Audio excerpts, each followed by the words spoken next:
everyone. So switching gears rather radically, I'm so happy to be here with Jeffrey Gundlach, who started his career as a nearly broke rock and roll drummer, and now goes under the nickname either the billionaire bond guru or the bond king, and his not even a decade old firm, Double Line Capital, manages a total of 112 billion? 116. 116 billion and counting. What he says and does literally moves markets. But Jeffrey has also predicted a couple of events that have really rocked our world, from the 2008 global financial crisis to the election of Donald Trump. So I hope we can learn from him how he does it all. And let's actually start there. What actually helps you see these tidal waves that other people don't see coming? I think what's important is you have to really be objective and not get stuck in thinking about the outcome that you're hoping for, and acknowledging that no matter what you're doing, there's a potential that it's going to go wrong. I see a lot of people fail because they have themselves in a certain framework, and instead of saying, make sure I'm risk managing that something goes wrong here, they basically cover their ears and hum. And they say, I don't want Donald Trump to be president, so, and you saw all the many clips of famous celebrities saying there's not a snowball's chance in hell it'll win. And yet, I'm very apolitical. I don't really like any of them. So it's kind of like, I just try to figure out what's happening. I didn't exactly want Trump to win, but it was just obvious to me even before the primaries started that he was going to. And why was it obvious? Well, I thought for sure that Hillary Clinton could never win. So I figured that whoever ran against her would win. And the establishment, the old establishment, was pretty gung-ho behind Jeb Bush. And I met Jeb Bush one-on-one for about an hour, and he just did not have the fire in his belly. And I started to realize that with the establishment having all their hopes pinned on Jeb or some other hand-selected establishment person, the most outside of that realm was going to win. And that was Donald Trump. And hence your prediction. So there's a couple of pieces of artwork that helps you think, or that clarifies the way your mind works. And let's start with the Mondrian. And I'd love to have you explain what it is about this piece that inspires your thought process. Well, Mondrian, like so many other artists of the early 20th century, had their world rocked by the Armory Show of 1913, where they were introduced to Picasso and Braque's Cubism.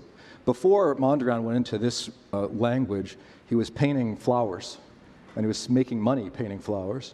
But he saw Picasso's Cubism, and it changed his world. And he decided that he loved the Cubism in terms of trying to find something essential, but the Cubism didn't go far enough.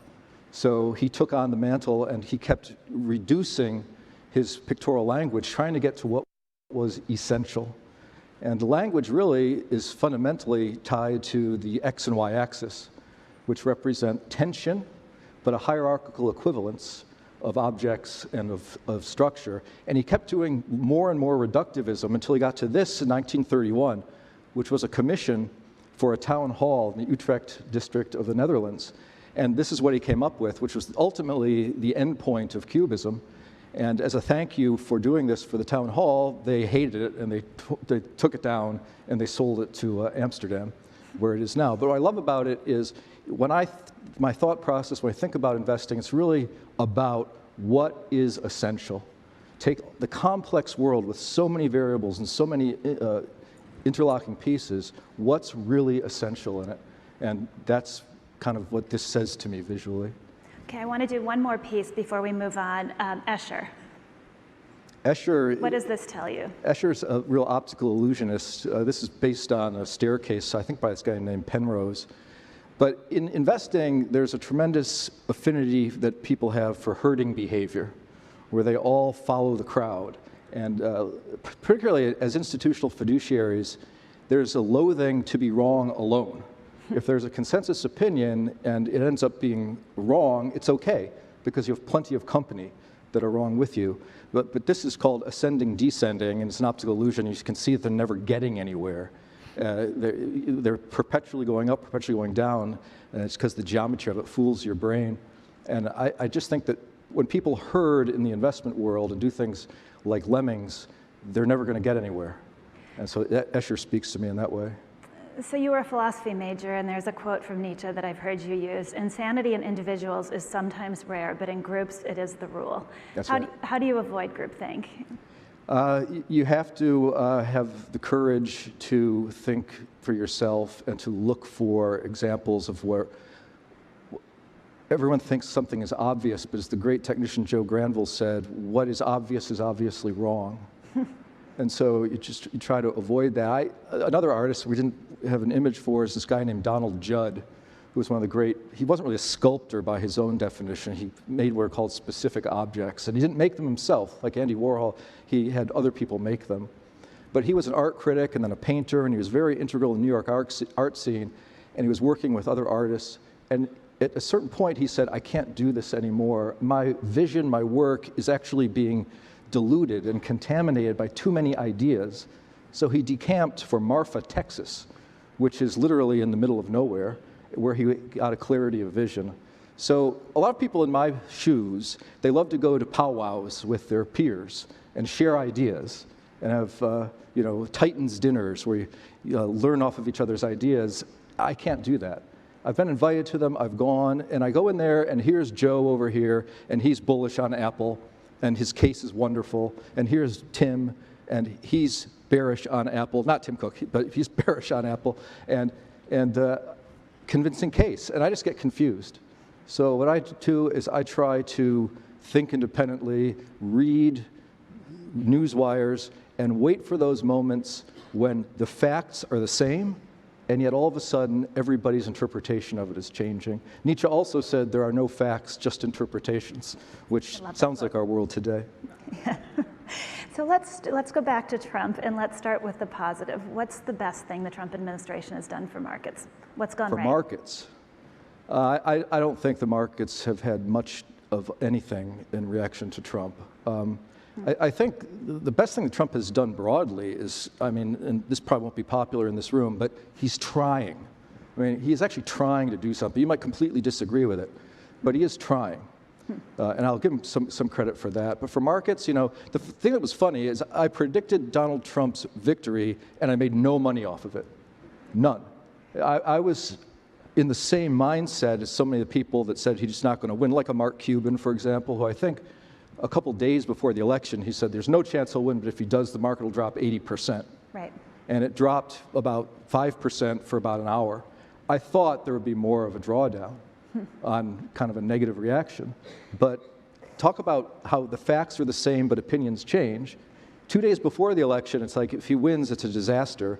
2 days after the election, we were being deluged with research notes from major investment banks saying this is the most bullish thing that ever happened.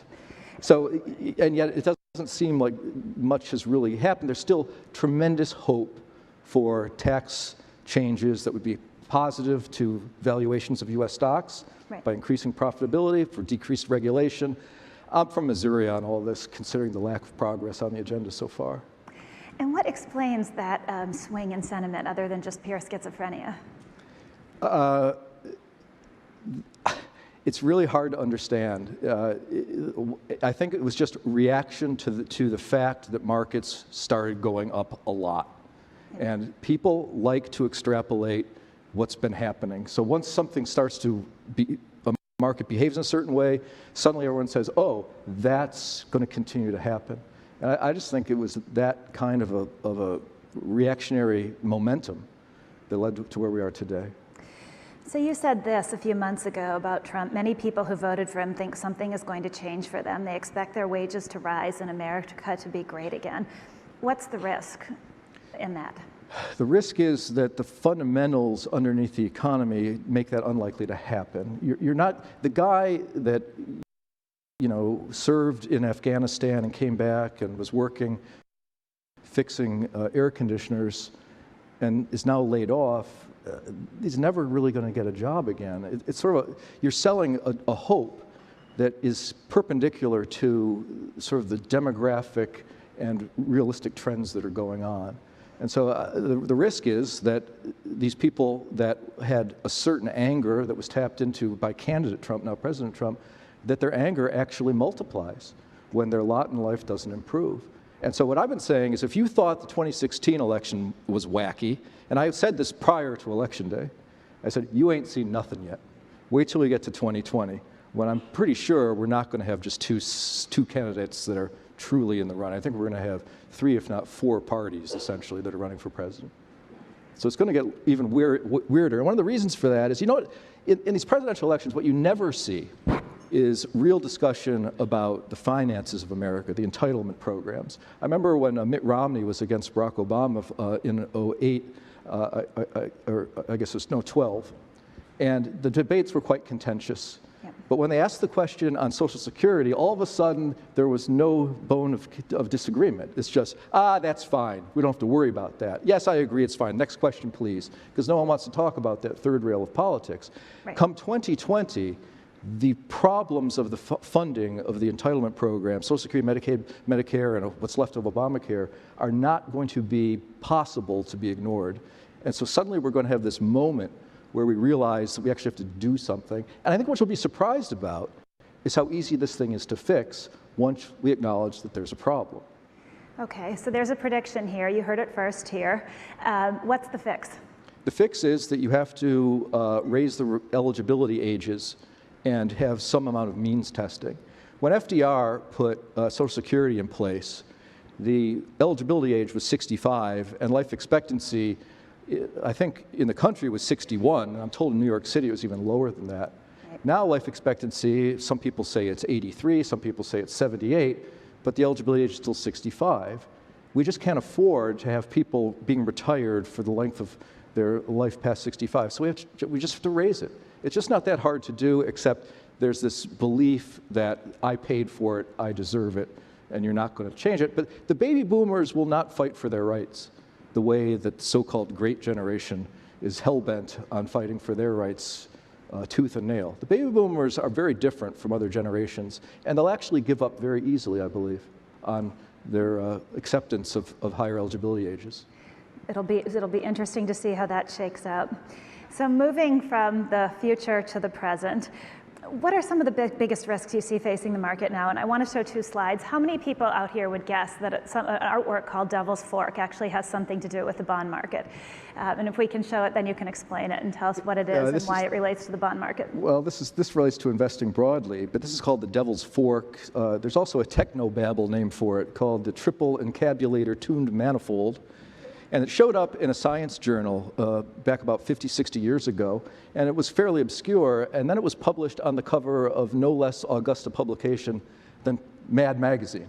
It was on the cover of Mad Magazine in 1960s, awesome. And everyone thought it came from Mad Magazine, but it didn't. And basically, it's an impossible figure. It violates the distinction between the background and the element of a figure. If you just cover the bottom, the top makes sense. If you cover the top, the bottom makes sense, but together, it doesn't make any sense. The investment world is full of false ideas. This is like a false idea. It's full of things that people believe that simply are not true. And that's what you have to kind of be mindful of. Okay, can we show the slide that shows something that today is clearly not true or clearly frightening in our market, that shouldn't be true, but right. Seems to be true? It's a false idea, yeah. This is the red line on here is the yield that the Treasury bond market gives over time since 2008.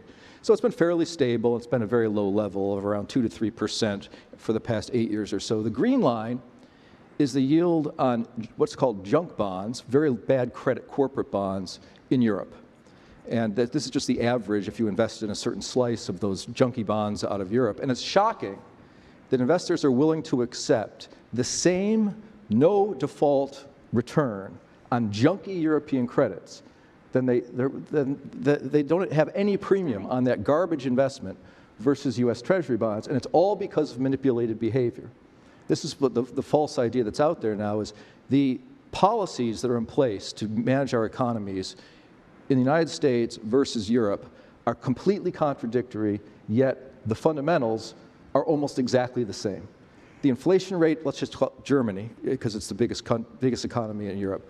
The German inflation rate is the same as the US inflation rate. The German gross domestic product is the same as the US gross domestic product. Loan growth, retail sales, and capacity utilization in Europe are all stronger than they are in the United States. So one could argue that the economic realities of Europe are now somewhat better than those of the United States, and yet they have negative interest rates for their policy. While we've been hiking interest rates 4 times, going on 5, United States, we did something called quantitative easing, which just means the central bank finances our deficit, which was incredibly illegal when we founded the Fed in 1913, but that's a whole other story.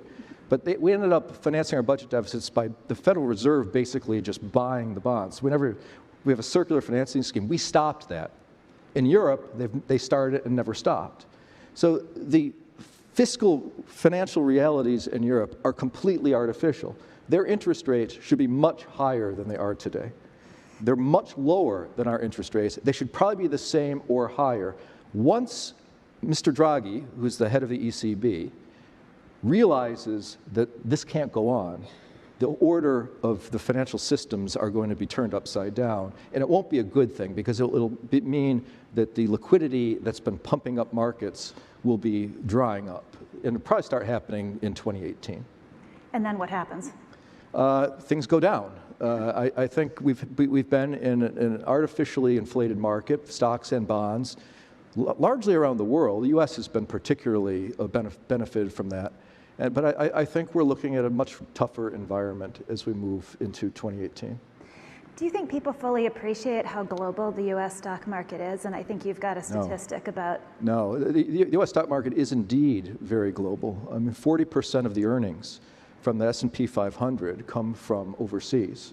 So it's a very, very global market. But what's strange is that the size of the U.S. market compared to the global market is completely out of whack with how big the U.S. economy is as a fraction of the global economy. The U.S. stock market is more than 50% of the capitalization of the global stock market, yet our economy is only 23% of the global economy. So where does that mean we are in a decade? Does that even It means that investors, I've been talking about this all year, it's been working largely so far, but I think there's a long way to go. I think foreign markets will be much better places to be because of the U.S. market being too large for the size of our economy. And our economy is not growing as a percentage of the global economy, far from it. It's actually shrinking as the Chinese economy will surpass the U.S. economy in a decade. The Indian economy will probably grow tenfold. Emerging market economies broadly will grow a lot. And so the demographics of the developed world, the United States thankfully is better than most, but the demographics of the developed world are very, very poor. And this is one of the reasons why we have this problem with discontent at the old middle class, from the old middle class, is that the economy isn't there to offer them jobs and the prospects for the future. It's a scary idea. Well, my job is to find scary things and to find risk. My critics say, Gundlach, you find 7 risks for every 1 that exists. And I say, guilty. That's my job. My job is to try to find out what can go wrong, not cover my ears and hum. And better to find the risk than to not find it, right? Better to keep your eyes open, yeah. So I want to go to another slide, back to this notion of quantitative easing and what the central banks have been doing for the economy. And this one is the relationship of central banks' balance sheets to the S&P 500. And tell us why this one is frightening. Okay, we've got this on a little backwards. I'll have to make a word picture. The dates it should be going left to right. They're going right to left, so I've got to think about this backwards. You'll notice that the central bank's balance sheets, that's the stacked line, were pretty constant until 2011. And then all of a sudden, they start going up a lot. If we were to juxtapose the S&P 500 on this is the size of central banks' balance sheets, it's almost a constant. You can make the argument that the strength in financial markets for the past certainly 6 years has been based upon this balance sheet growth. However, the baseline prediction, and it's a pretty strong prediction, there's a lot of facts underneath it, is that the central bank balance sheets will stop growing at the beginning of 2018 and start falling, which is what I mean by the liquidity that's helped drive the markets and can be an explanatory factor for why they've done so well, is going to at least marginally reverse. And if Mr. Draghi, as I said, wakes up and says, we can't keep this house of mirrors going on anymore, then it'll decline these holdings even more. So that would be a scenario that is not favorable for the risk markets that have done so very, very well this year and for the past 6 years. Does it matter who the next chairman of the Federal Reserve is? Yes, it does. It matters a lot. Janet Yellen has followed on pretty faithfully in the footsteps of Ben Bernanke. Yes.